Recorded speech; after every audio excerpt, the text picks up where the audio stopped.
हाँ, शिवोहम। शिवोहम। हाँ, शिवोहम।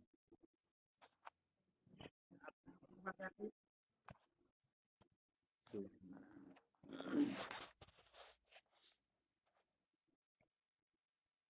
शिवोहम। अच्छा, क्या चल रहा था अपना विषय?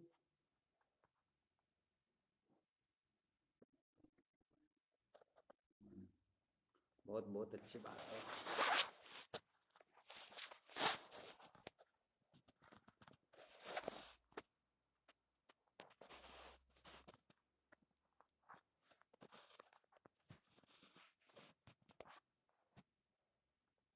अच्छा, इसमें किसी को किसी भी प्रकार की शंका हो तो पहले तो उसके बारे में चर्चा कर लेते हैं। मंथन करने वालों को कहीं ना कहीं संशय तो हो ही जाता है। और यदि कोई ऐसा विशेष सूत्र प्रकट हुआ हो तो समस्त साधकों को भी इससे फायदा हो सकता है।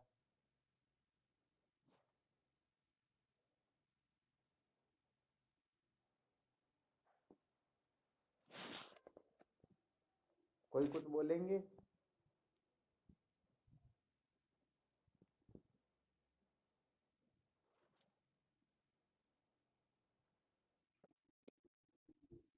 नहीं लगता क्या?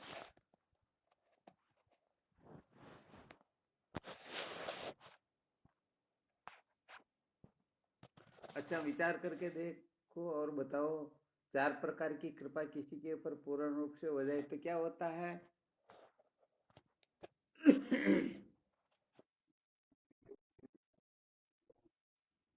बहुत गुड बात बताई। सर्व दुखों की अत्यंत निवृत्ति और परमानंद की प्राप्ति। जिनके ऊपर चार प्रकार की कृपा होती है उनको इस प्रकार की उपलब्धि प्राप्त होती है। अथवा ऐसा समझना चाहिए, जिनके ऊपर चार प्रकार की कृपा होती है उन्हीं को तत्व का ज्ञान होता है। और ज्ञान का ही दूसरा नाम अज्ञान की निवृत्ति और ज्ञान का ही दूसरा नाम सर्व दुखों दुखों की अत्यंत निवृत्ति और परमानंद की प्राप्ति हुआ करता है।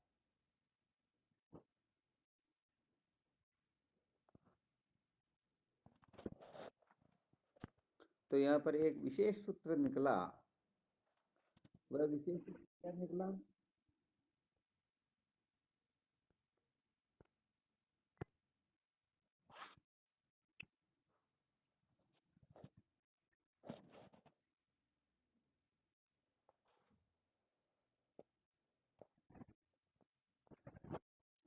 हाँ शिवम, बोलो, बहुत अच्छा।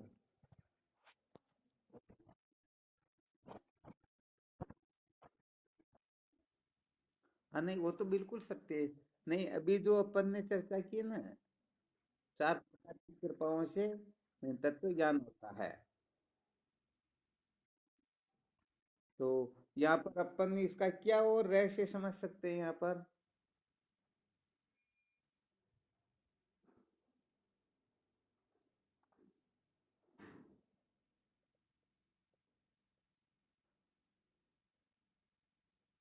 अच्छा, प्रश्न समझ में आ गया ना? चार प्रकार की कृपा, इसका फल होता है ज्ञान अथवा मोक्ष भी कह सकते हैं। तो यहाँ अपने को और एक विशेष रहस्य समझना है। ये तो बिल्कुल सत्य बात है।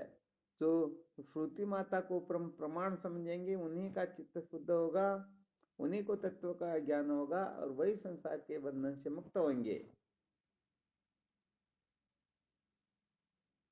अच्छा, इसको इस प्रकार से भी समझ सकते हैं।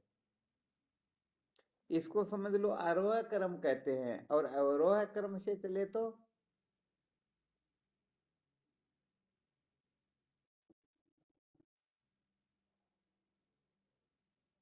उल्टे क्रम से चले तो कैसे बोलना होगा?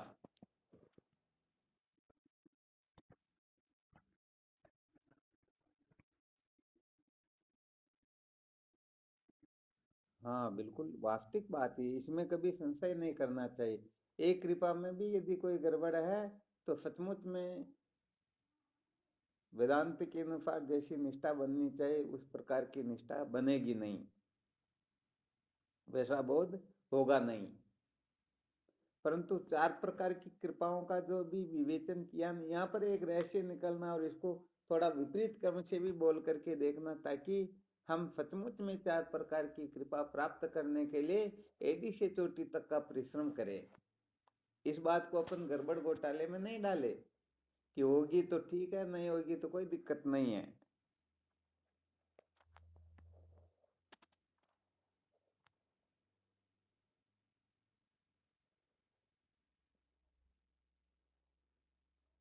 कैसे समझेंगे इसको? अच्छा, वैसे देखा जाए तो ये बात तो बहुत बार बता चुके हैं। हाँ शिवोहम।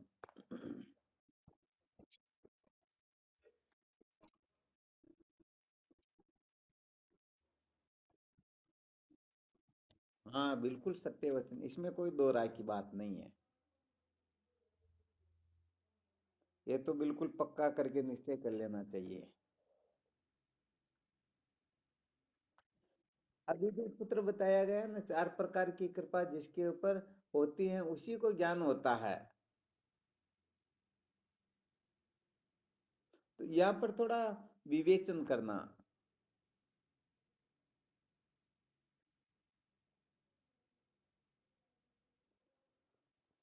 अच्छा, ये तो अभी आप लोगों ने बता ही दिया कि जिनके ऊपर चार प्रकार की कृपा होती नहीं उनको ज्ञान होता है, क्योंकि चार कृपा जिनके ऊपर होती उनको ज्ञान होता, तो नहीं होती है कृपा तो क्या और नहीं होगा।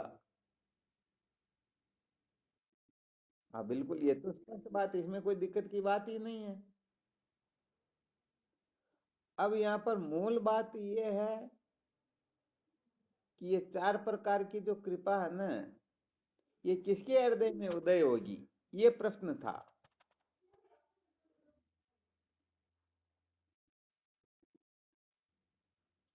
फिर गड़बड़ कर रहे हो।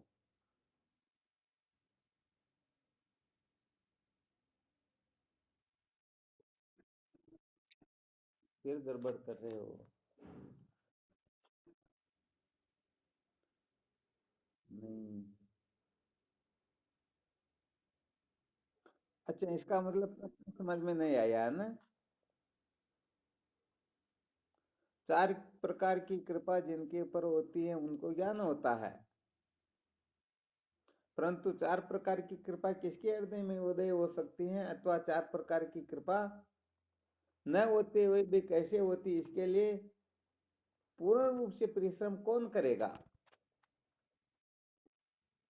फिर अरे क्या बात है, उत्तर ये बताना ना, अभी रहस्य क्या बताया गया। जिनके ऊपर चार प्रकार की कृपा होती उन्हीं को ज्ञान होता, तो जिनको ज्ञान की आवश्यकता है, जो ज्ञान के बंधन से मुक्त होना चाहता, जो दुखों से छूटना चाहता, उसी के हृदय में तो चार प्रकार की कृपा होगी, वरना किनके ऊपर होगी। मंथन कमजोर चल रहा भाई। अरे प्रश्न में ही उत्तर है, केवल मात्र इधर से कहा तो इधर, इधर से कहा इधर, वो बात तो इतनी सी है। चार प्रकार की कृपा होगी तो ज्ञान हो जाएगा, नहीं होगी तो नहीं होगा। इसका मतलब चार प्रकार की कृपा किसके हृदय में उदय होगी, जो सचमुच में ज्ञान के बंधन से मुक्त होना चाहता हो, जो सचमुच में ज्ञान को महत्व देता हो, उन्हीं के ऊपर चार प्रकार की कृपा होगी। अर्थात तो चार प्रकार की कृपाओं में कोई कृपा प्राप्त नहीं भी है, फिर भी वह उनको प्राप्त करने के लिए कुछ न कुछ कर ही लेगा, इसमें संशय नहीं करना चाहिए। बताओ, इसमें किसी को गड़बड़ दिखती क्या? अरे जिनको भूख होती है वो एन केन प्रकार ना भोजन की व्यवस्था कर लेता या नहीं कर लेता। हाँ, तो कुल मिलाकर के जो सचमुच में अविद्या के बंधन से मुक्त होना चाहता है, वह इन चार प्रकार की कृपाओं को न होते हुए भी वह प्रकट करने का सामर्थ्य रखता है। अब विचार करके देख लो, जो चार प्रकार की कृपा प्राप्त कर चुके हैं ऐसे महापुरुष तो कृतार्थ हो चुके हैं, उनके लिए अब कोई विषय है ही नहीं, उनके लिए कोई चिंतन मनन की आवश्यकता है नहीं। परंतु जिनके ऊपर चार प्रकार की कृपा नहीं है, क्या नहीं है?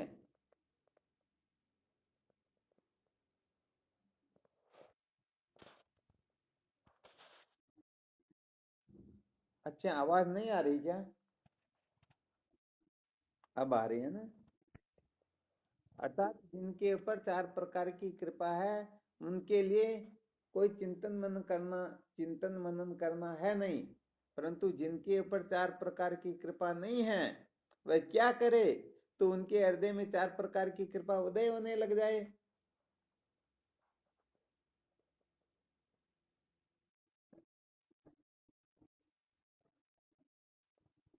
हम्म, और बाकी साधक भी बोलो अभी एक ही प्रश्न को बार बार घुमा घुमा करके पहुंच रहे, फिर भी गड़बड़ है। हाँ बिल्कुल, जो ज्ञान को महत्व देगा, बात प्रत्येक बार खूब सोच समझ करके बोला करो कि प्रश्न जो पूछा गया है, इसी प्रश्न में उनका रहस्य छुपा हुआ है। तो जो ज्ञान को महत्व देगा तो क्या होगा? क्या होगा?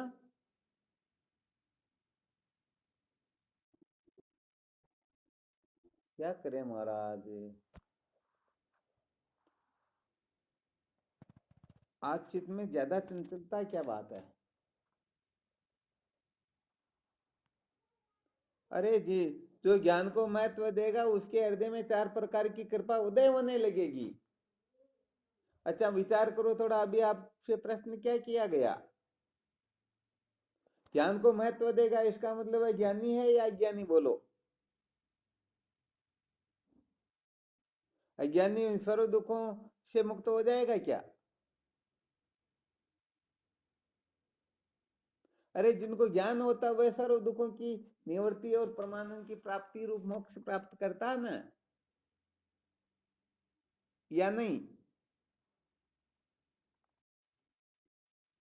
अरे तो यहाँ प्रश्न किया गया जो ज्ञान को महत्व देता है, ज्ञानी नहीं है बल्कि ज्ञान को महत्व दे रहा, सोच रहा है कि मैं भी ज्ञान को प्राप्त करने के लिए कुछ ना कुछ करूं। तो जो ज्ञान को महत्व देगा उसके हृदय में चार प्रकार की कृपाएं उदय होने लगेगी।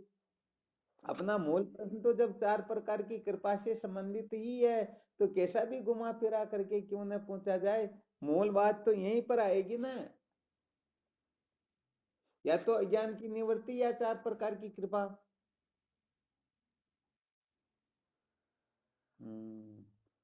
वैसे साधकों को बहुत अलर्ट रहना चाहिए। जिस भाषा में प्रश्न पूछा जाता तुरंत ऐसी समझ प्रकट हो जाए कि किस प्रकार से प्रश्न पूछा जा रहा है।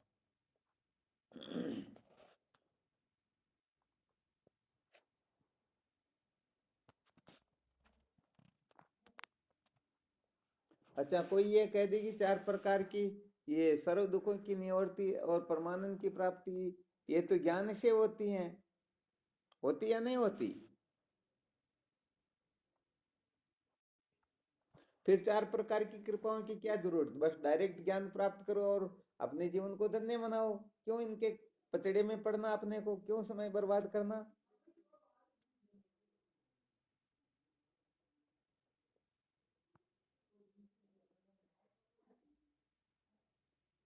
क्या बात हुई, सब मौन हो गए?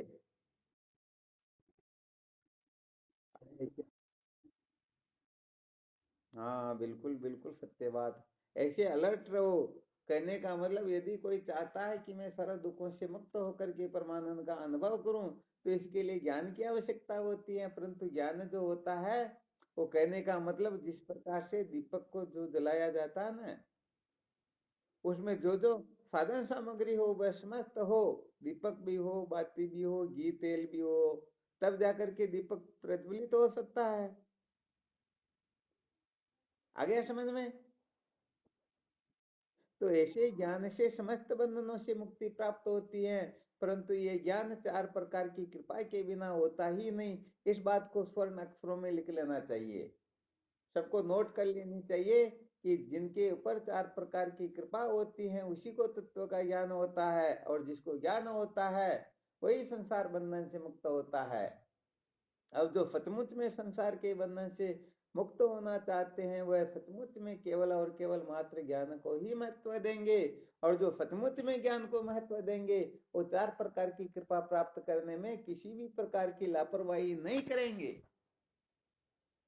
यहाँ पर प्रसंगवश थोड़ा रहस्य बता देते हैं। वेदांत विचार में ऐसा वैसा नहीं चलता। ध्यान देना थोड़ी देर के लिए। जैसे किसी को भूख लग रही हो तो गेहूं की रोटी खा करके भी भूख बुझाई जा सकती है, मक्की की खा करके भी बुझाई जा सकती है, और ज्वार बाजरे की खा करके भी भूख बुझाई जा सकती है। और अनेक भी विकल्प और हो सकते या नहीं हो सकते? हो सकते हैं ना। तो यहाँ पर वेदांत विचार में अच्छी तरह से ध्यान रखना, पूरे जीवन भर का रहस्य बता रहे हैं। वेदांत विचार में ऐसा नहीं चलता है कि सर्व दुखों की निवृत्ति और परमानंद की प्राप्ति कर्म से हो जाएगी, उपासना से हो जाएगी, योग से हो जाएगी, विवेक से हो जाएगी। ठीक है ना। ऐसा कर लेंगे तो हो जाएगा, वैसा कर लेंगे तो हो जाएगा। 1% भी ये काम यहाँ चलता ही, हाँ बिल्कुल भी काम नहीं चलता। इस बात को अच्छी तरह से ध्यान रखना चाहिए।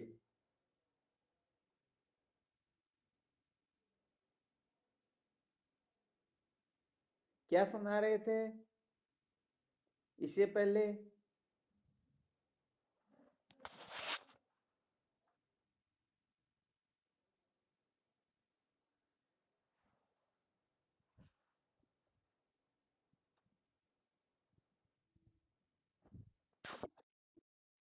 अभी जो ये रहस्य बताने लगे ना वेदांत का, कहने का मतलब वेदांत में ऐसा वैसा नहीं चलता। बाकी जितने भी मत पंथ संप्रदाय आदि है इसमें चल जाता है।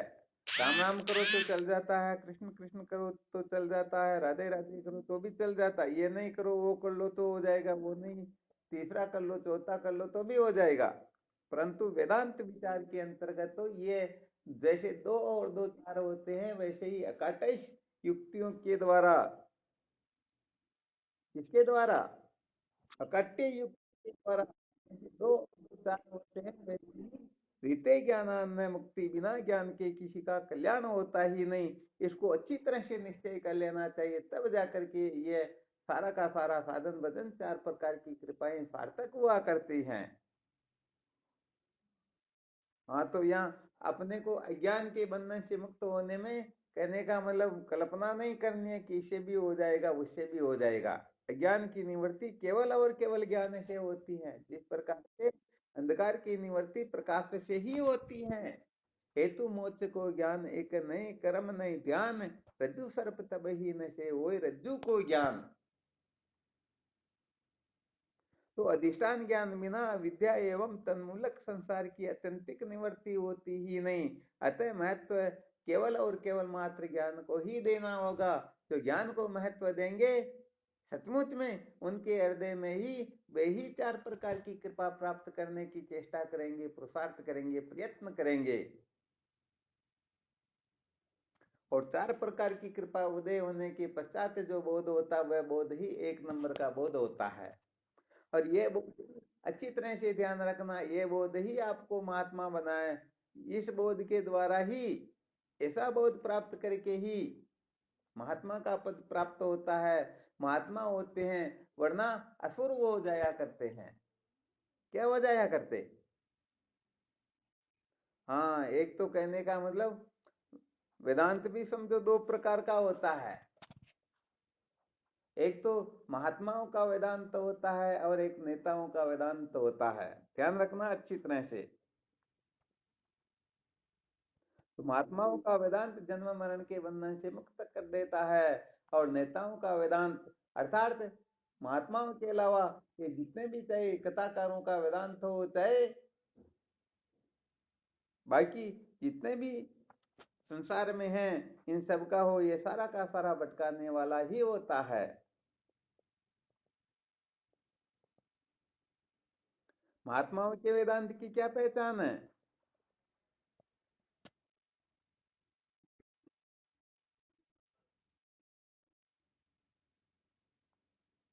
बोलो।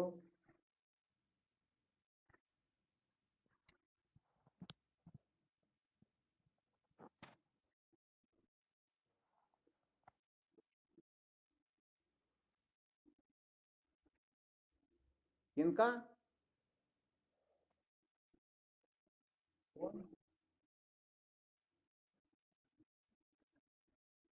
हाँ, कहने का मतलब अभी बताया ना, ये पंडितों का वेदांत भी ऐसा ही होता है, महात्माओं का वेदांत बिल्कुल अलग होता है। महात्माओं के वेदांत का मतलब होता है श्रुति सम्मत सिद्धांत। जैसे बताया ना, विचार प्रकार की कृपा प्राप्त करके जो निर्भय होते हैं, वह उस निर्भय का निर्भयता का नाम महात्माओं की समझ होती है। वैसे निर्भय होने के लिए तो कोई हाथ में बंदूक लेकर के भी निर्भय होता है, परंतु सचमुच में निर्भय है क्या? अरे सचमुच में निर्भय नहीं है वह, क्योंकि उसे डर रहता है कि ये सर्प यदि उड़ करके मेरे गले में लटक गया, लपट गया, तो फिर मैं क्या करूंगा। और यदि कोई अधिष्ठान को जान करके निर्भय हो जाए, तो वह तो सच्ची निर्भयता है या नहीं है?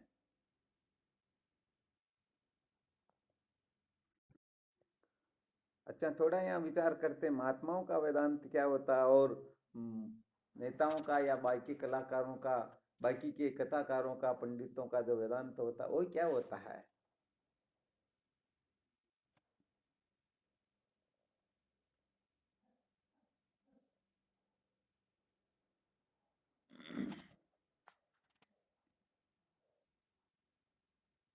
कौन बताएंगे? अरे सहजानंद जी महाराज बिल्कुल चुप हो गए, क्या बात है?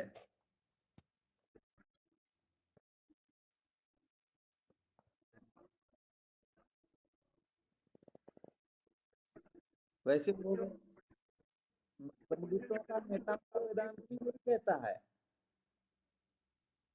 पंडितों का, नेताओं का, बाकी का जो वेदांत वो भी जीव ब्रह्म को एक ही बताता है। फिर अंतर क्या है?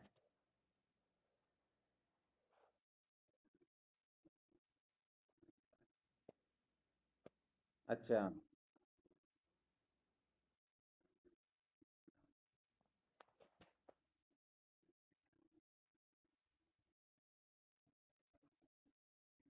हम्म।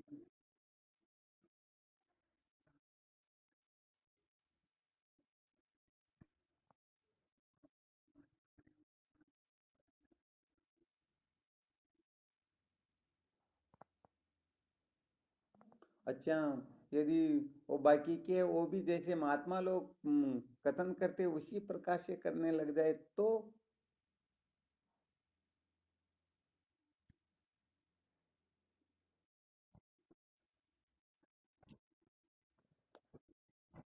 हाँ, शिवोहम। अच्छा।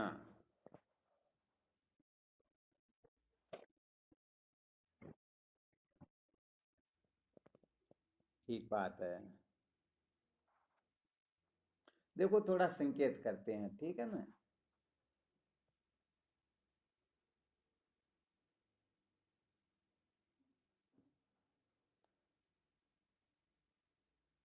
भगवान शंकराचार्य जी महाराज अप्रोक्षानुभूति में लिखते हैं, स्ववर्णाश्रम धर्मेण तत्सारितोषणात् साधनम प्रभेत पुषम विराग्यादि तुष्टियम।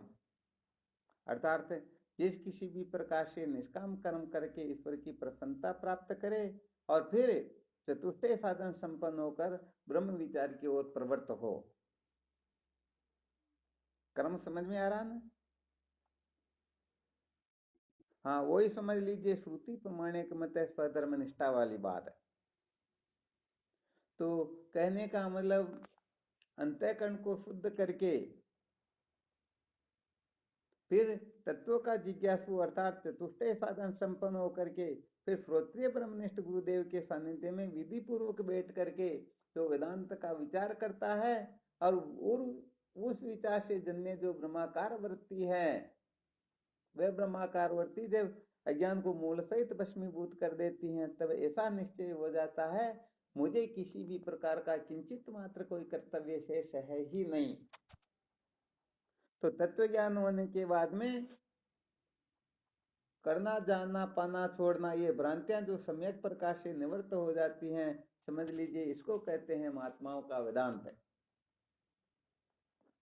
आ गया समझ में? और नेताओं का और बाकी का जो वेदांत होता है ना, वो आपको एक बार दृष्टांत सुनाया था कि पहले मेरे को तो केवल ब्रह्म विद्या का उपदेश करो। महात्मा हक्के बक्के रह गए, जब असलियत का पता चला उनको पूछा भाई तुम करेगा क्या, तो करना क्या, मेरे को शादी करना, ये करना, वो करना, हजार बातें बता दी। तो ज्ञान के पश्चात यदि किसी न किसी प्रकार के कर्तव्य का आरोप करते हैं, ऐसा करना होगा, वैसा करना होगा, अब तुमको ज्ञान हो गया तो तुम भलाई करो, तुम किसी पर दया करो, समस्त भूतों के हित में रत रहो, तो ये अनेक प्रकार की जो कल्पनाएं होती है ना, इन कल्पनाओं में कोई उलझा हुआ है तो इसको कहते हैं नेताओं का वेदांत। अर्थात ब्रह्म साक्षात्कार के पश्चात किसी भी प्रकार के कर्तव्य का कोई विधान करे तो समझ लेना चाहिए ये महात्माओं का वेदांत नहीं है। तो बताओ, ब्रह्म साक्षात्कार होने के पश्चात जैसे भोले जी, बहुत सारे लोग कहते हैं हम मंदिर में तो जाएं परंतु क्या करें, हम तो शराब पीते हैं, बीड़ी सिगरेट पीते हैं, हम वहां जाकर के वहां कैसे जाएं। तो वो उन भले मानुषों को सोचना चाहिए, तुम यदि बीड़ी सिगरेट शराब आदि को छोड़ दो तो फिर मंदिर में जाकर के कर क्या लोगे। अरे अब मंदिर की जरूरत नहीं, अब तो संतों के सानिध्य की जरूरत है। ये निषिद्ध कर्म का त्याग करवाने के लिए ही तो मंदिरों की स्थापना की गई है। इसीलिए कि इसीलिए तो कहने का मतलब उनका प्रयोजन बताया गया है, उनकी आवश्यकता बताई गई है। आ रहा समझ में। तो यहां पर भी कहने का मतलब विधि पूर्वक ब्रह्म साक्षात्कार महात्माओं का वेदांत तो होता है, और दो चार पांच बातें सीख करके ज्ञानी तो बन गए, सब कुछ हो गया, परंतु मेरे को अब ये करना, ऐसे रहना चाहिए, वैसे रहना चाहिए, ये करेंगे तो ठीक, ये नहीं करेंगे तो ठीक, ऐसी वैसी जो हजारों बातें होती हैं, ये होती है नेताओं वाली वेदांत की चर्चा।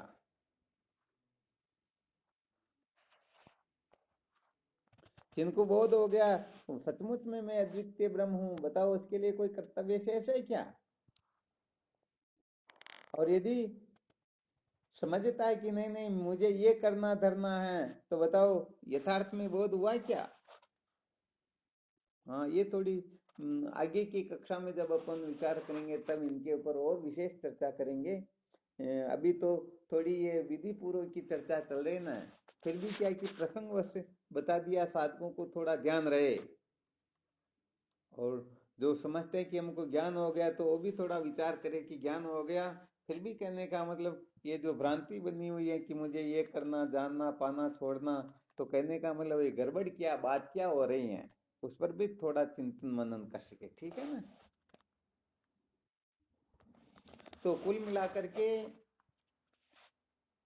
इस बात को अच्छी तरह से निश्चय कर लेना चाहिए, जो सर्व दुखों की निवृत्ति और परमानंद की प्राप्ति रूप जो मोक्ष है, उस मोक्ष की तड़पन जिसके हृदय में जितनी अधिक जागृत होगी, वह उतना ही चतुष्ट चारों प्रकार की कृपाओं को प्राप्त करने के लिए तत्पर रहेगा।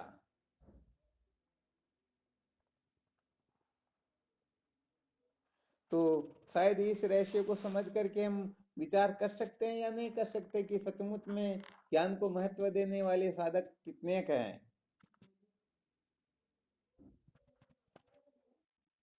हम्म, समझ सकते हैं ना। हाँ, क्योंकि जो ज्ञान को महत्व देगा वास्तव में, तो वह केवल और केवल मात्र चार प्रकार की कृपा को संपादन करने के लिए ही 24 घंटे पुरुषार्थ करेगा, प्रयत्न करेगा। और चार प्रकार की कृपा प्राप्त करने के लिए जिसकी रुचि ही नहीं है, तो समझ लेना चाहिए वह केवल मात्र मनोरंजन करके बेवकूफ बना रहा है।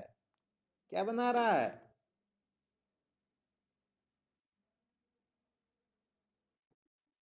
हाँ, बिल्कुल सत्य बात है। तो इसीलिए तो कहा गया महात्मा लोग जो है किसी को ब्रह्मोपदेश करते हैं तो देखते हैं कि सचमुच में ये योग्य है या नहीं है, क्योंकि योग्य पात्र में ही वस्तु दी जाती है।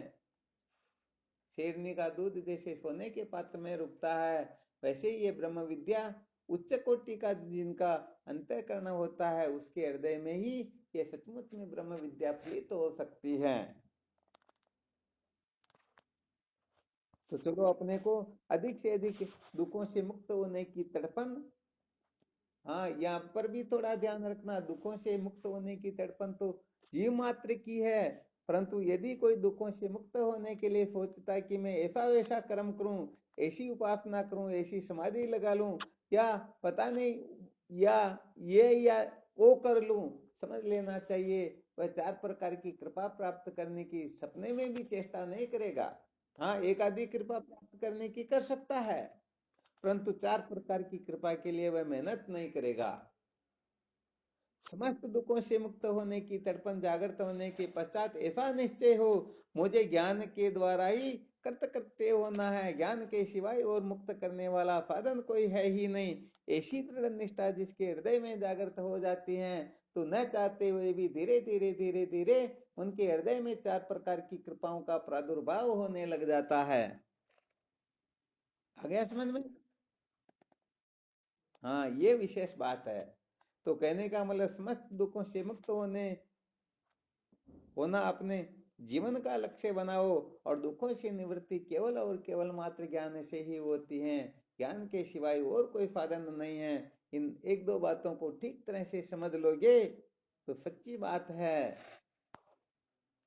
शास्त्रोक्त रीति से आप ब्रह्म साक्षात्कार करके वो महात्माओं के वेदांत वाली गिनती में बैठ जाओगे।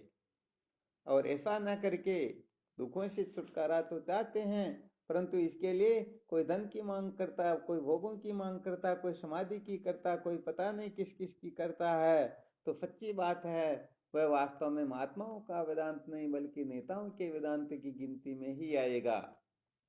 ऐसे रावण भी तो कहता था ना, मैं ही ब्रह्मा, मैं ही विष्णु, मैं ही मैं काया हूँ, सात द्वीप और नौ खंड में मैं ही मैं समाया हूँ। यदि किसी को कहेंगे बताओ ये क्या, तो ये वेदांती की भाषा है नहीं, अरे भाई बहुत बड़ा वेदांती बोल रहा हो, परंतु सचमुच में वह महात्माओं वाला वेदांत बोल रहा है या पूरी संप्रदाय का नेताओं का वेदांत बोल रहा था? नेताओं का बोल रहा ना। हाँ तो इसके लिए केवल और केवल मात्र अपने को ज्ञान को सबसे अधिक महत्व देना। ज्ञान और वैराग्य दो ऐसी वस्तुएं हैं, अर्थात आत्मा के सिवाय, परमात्मा के सिवाय सबसे वैराग्य हो और आत्म तत्व को जानने की सम्यक जिज्ञासा हो, समझो जीवन धन्य हो जाएगा, कृतार्थ हो जाएगा। समझो आप में आपके ऊपर समस्त कृपाएं हो चुकी हैं। आ गया समझ में?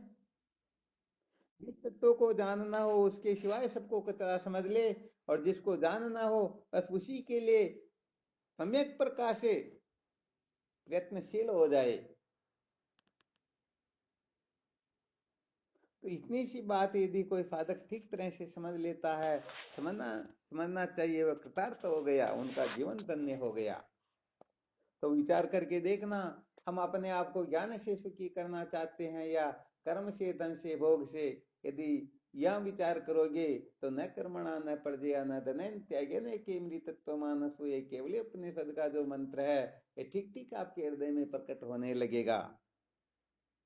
यदि कर्म धन भोग से सुखी होना चाहते हो तो सचमुच में अभी तक चार प्रकार की कृपाओं को प्राप्त करने के लिए आप योग्य नहीं हुए हो,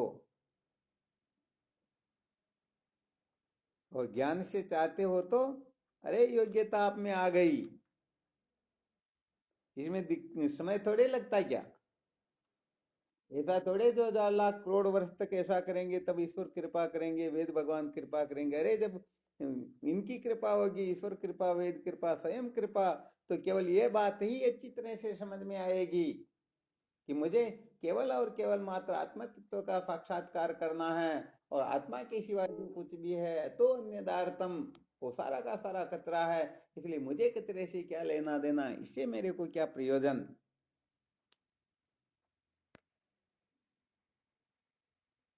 अब इसमें कोई शंका हो तो बोलो।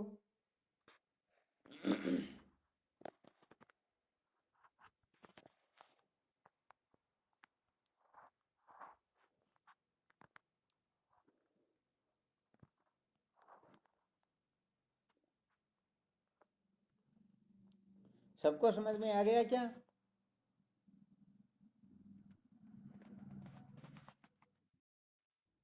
आ गया तो चलो बहुत अच्छी बात है। अब कुल मिलाकर के पूर्ण रूप से ज्ञान को महत्व नहीं दो तो भी ज्ञान को महत्व दे उतना कर्म धन भोग को महत्व नहीं देना है। ठीक है ना? और जिस दिन पूर्ण रूप से ज्ञान को महत्व दे करके पूर्ण रूप से इनको कचरा समझ लेंगे, समझ लो इसी का नाम ज्ञान होता है, इसी का नाम जीवन की सार्थकता है।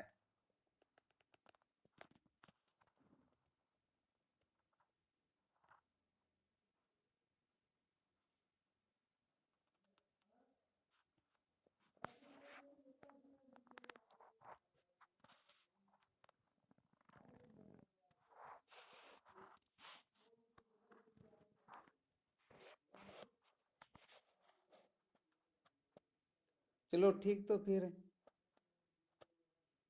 किसी को कोई शंका हो तो पूछ सकते हैं। सुन करके थोड़ा मंथन भी कर लिया करो, थोड़ा ठीक रहता है।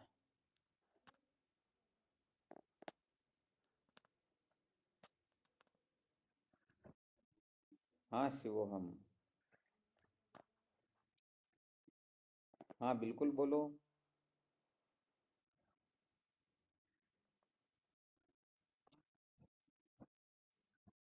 हम्म।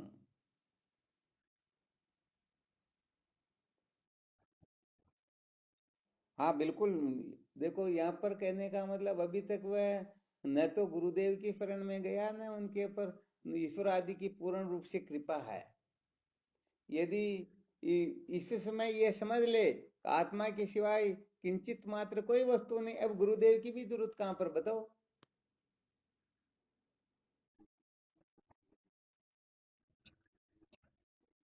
अरे गुरुदेव की शरण में जाने के बाद में जब ब्रह्म विचार करेगा तब ये बात समझ में आ जाएगी, मुझ आत्म चैतन्य से बिन किंचित मात्र कोई वस्तु है ही नहीं। परंतु अभी तक तो अंतःकरण की शुद्धि के लिए चार प्रकार की कृपा प्राप्त करने की तैयारी कर रहा है। तो इस समय तो आत्मा के जीवन इनको सत्ता समझेगा तभी तो इसे ऊपर उठने की कोशिश करेगा, वरना इनका जीवन कर्म धन भोग के इर्द गिर्द ही पूरा हो जाएगा और बेचारा ऐसे ही जन्मा और ऐसे ही मर जाएगा। है या नहीं?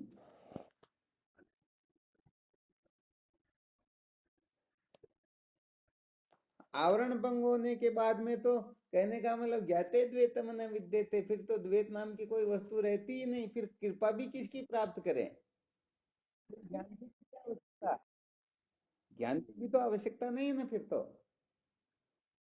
हाँ तो अपना सारा विषय इसी लिए चल रहा है कि चार प्रकार की कृपा प्राप्त हो, ज्ञान का महत्व समझे, मुक्ति प्राप्त करने की तड़पन जीवन में जागर, तो यही तो विषय चल रहा ना अपना। इसलिए यहाँ पर ऐसा कहेंगे तो फिर वो गड़बड़ घोटाला हो जाएगा, फिर वासना की आवाज हो जाएगी। हाँ बिल्कुल। अरे भाई ठीक है, जैसे कहने का मतलब कोई सुबह से शाम तक प्यासा था, पानी मिला नहीं, कहने का मतलब खड़ा हो तो भी नीचे गिर जाता, ऐसी अवस्था हो रही थी। 10-20 मिनट में पानी नहीं मिले तो शायद उनके प्राण निकल जाए, ऐसी स्थिति हो गई थी। बैसाख जेठ का महीना था। तो कहने का जैसे तैसे करके एक छोटी सी, वो पहले के जमाने में गांव में एक छोटा सा कुआं होता था जिस पर पानी पिया करते थे।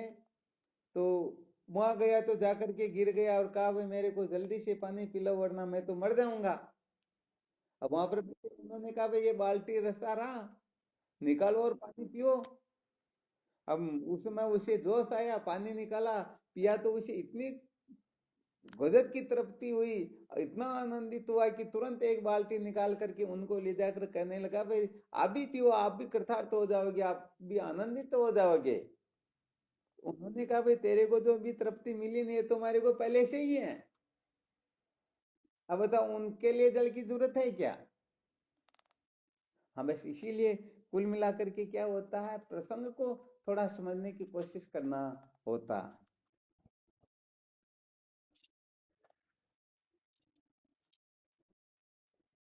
हाँ बिल्कुल सही है।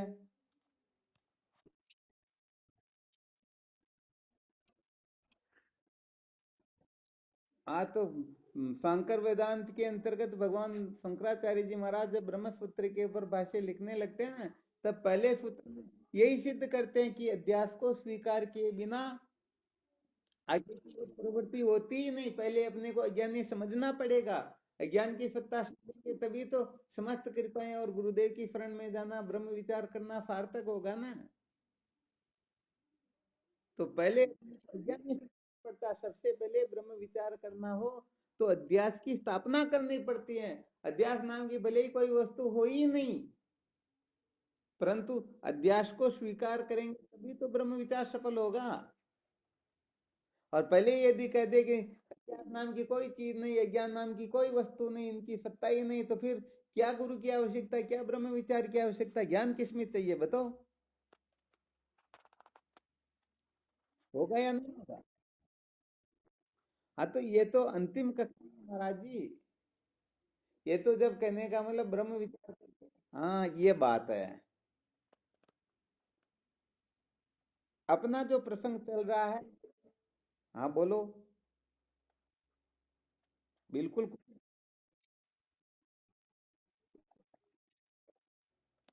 हाँ नहीं, कोई दिक्कत नहीं, कोई किसी भी प्रकार की शंका कर सकते, सब स्वतंत्र हो, कहीं पर भी समझ में नहीं आ रहा हो तो। कुल मिलाकर के बात बात ये होती, कोई दो गाड़ी पर कोई मित्र चल रहे हैं, एक तो 40 की स्पीड पर चल रहा है, एक 80 की स्पीड पर चल रहा है, तो आपस में बात थोड़े कर सकते हैं क्या? तो उसे 20 तक की स्पीड उसे घटानी पड़ेगी, इसको 20 तक की स्पीड बढ़ानी पड़ेगी, ताकि ये 40 है तो 60 हो जाए, वो 80 है तो 60 हो जाए। बताओ, फिर बात कर सकते हैं या नहीं कर सकते? बस बात इसी जगह पर यही है कि अपना जो विषय चल रहा है, क्या सिद्ध करना चाहते हैं इस समय? हम केवल और केवल मात्र जिज्ञासुओं के लिए साधन संपत्ति का विचार कर रहे हैं।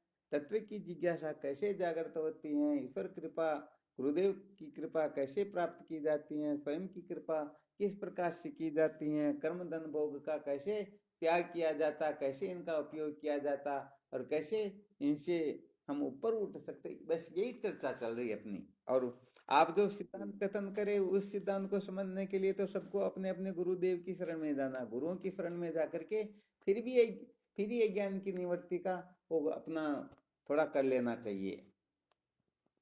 और इस समय ये विषय अपना केवल चित्त शुद्धि का ही चल रहा है। अब वो दूसरी जो शंका समाधान, वो अपने अपन पर्सनल कहने का मतलब अलग से चर्चा करके उस विषय पर शंका समाधान कर सकते हैं। अभी समस्त साधकों को जो सूत्र समझाया जा रहा, हो सकता आप 2-5 साधक बहुत आगे बढ़े हुए हो, परंतु बाकी के भी तो अपने छोटे भाई ने, इनके ऊपर भी तो कृपा करनी पड़ेगी ना। नहीं नहीं सर, वो तो कोई दिक्कत नहीं, फिर भी इसीलिए कहने का मतलब साधकों।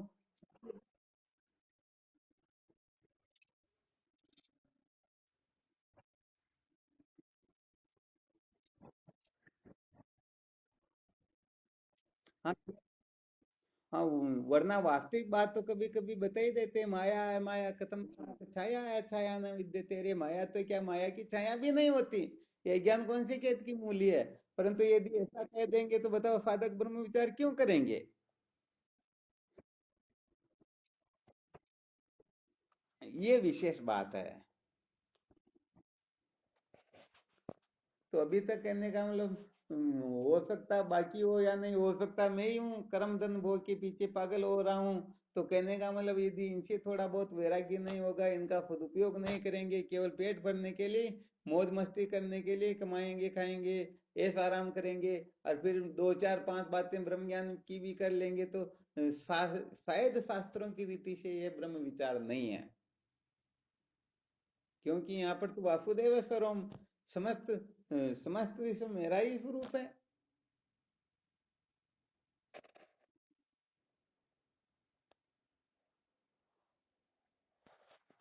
अभी शायद एक एक से पूछ करके शंका की जाए कि आप 10वां ऐसा निकालते हो या नहीं निकालते हो, तो शायद एक आधा तो ऐसा निकल सकता है कि अभी यहाँ पर भी कमजोर है। तो फिर कमजोर होते, कमजोरी तो अंत तक रहेगी फिर ये तो। निकलने वाली थोड़ी, क्या ज्ञान होने के बाद में तो कोई कमजोरी रहती ही नहीं फिर तो।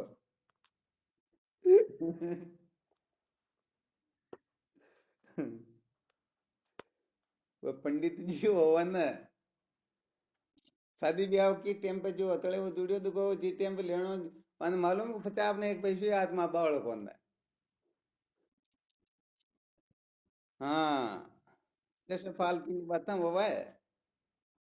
तो साधक थोड़ा बहुत शास्त्रोक्त रीति से चलेंगे, मर्यादा में रहेंगे, संसार को नरक बनाए ऐसा काम नहीं करेंगे, तो ये जिज्ञासु अवस्था में समझ जाएंगे तो आगे भी शायद निश्चित रूप से रहते रहते चलेंगे। वरना आगे जाकर के विरोचन बन जाएंगे, मौज मस्ती मनोरंजन के चक्कर में पड़ जाएंगे। फिर तो उस राजा को हुआ नहीं वेदांत का ज्ञान, सब ब्रह्म है तो मेरी बेटी भी ब्रह्म है, फिर मैं इसके साथ शादी क्यों ना करूं।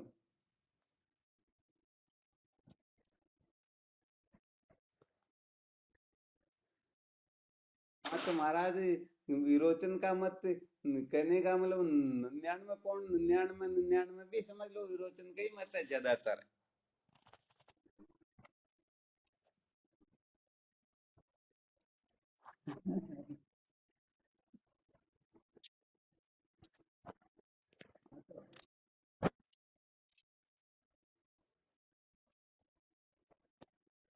हाँ बस। हाँ, पंचदशी में दृष्टांत दिया गया, चार वेद की ज्ञाता को धन देना, तो उसमें धन का लोभी खड़ा हो गया, कहा भाई मैं जानता हूँ, बताओ, तो चार वेद का नाम बता दिया और कहा अब मेरे को धन दो। तो क्या वास्तव में चार वेद का नाम जानना, वास्तव में जानना क्या, ये बात है। बस बस इतना ही कहना चाहते हैं। तो कहने का मतलब थोड़ा जीवन विरक्त हो, जिज्ञासा हो संत महापुरुषों के प्रति या जीव मात्र के प्रति, अपनत्व का भाव हो, वासुदेव कुटुंबकम की, कुछ न कुछ कहने का मतलब साधकों के हृदय में देवी संपदा के लक्षण प्रकट होने चाहिए।